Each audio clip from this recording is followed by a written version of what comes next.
It turns out that Iron Man is actually the most tragic character in the Marvel Universe. Tony Stark's parents were both brutally killed by the Winter Soldier. However, when his close friend Steve Rogers faced the man who killed Tony's father, he didn't stand by Tony's side. Instead, Steve not only helped the murderer hide the truth, but even joined the Winter Soldier in attacking Tony physically. Captain America repeatedly smashed his shield into Tony's arc reactor, shattering the once deep friendship between them. There was even a moment when Tony truly thought that Captain America was going to kill him. Filled with grief, in the end, Tony could only try to regain his remaining dignity by taking back the shield. This scene made many viewers' hearts ache. Before joining the Avengers, Tony was still that carefree and charming playboy. But ever since he put on the Iron Man suit and became a member of the Avengers, there were rarely any smiles on his face. During the Battle of New York, Captain America once questioned whether Tony was a qualified hero. But when the Chitauri army came surging in, Tony didn't hesitate to put on his suit, carry a nuclear bomb alone, and fly towards the wormhole without looking back. It can be said that if Tony hadn't been determined to sacrifice himself and destroy the Chitauri base,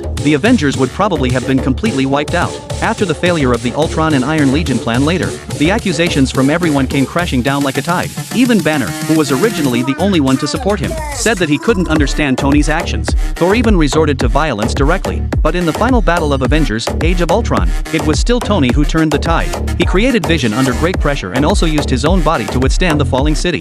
At this moment, it was Tony who could truly interpret what it meant to be a superhero. However, the good times didn't last long. The emergence of the Sokovia Accords caused the superheroes who had once fought side by side to fall apart due to their differences in opinions. At this time, all Tony wanted was an apology from Captain America. With the performance of the Mark suit at that time, if Tony had really gone all out to kill, he would definitely have had the upper hand. Even though he was beaten up by Captain America and the Winter Soldier until he couldn't stand up, Tony didn't hold a grudge later. In Avengers Endgame, even though the chance of bringing back half of the lives in the universe was extremely slim, he was still willing to give it a try.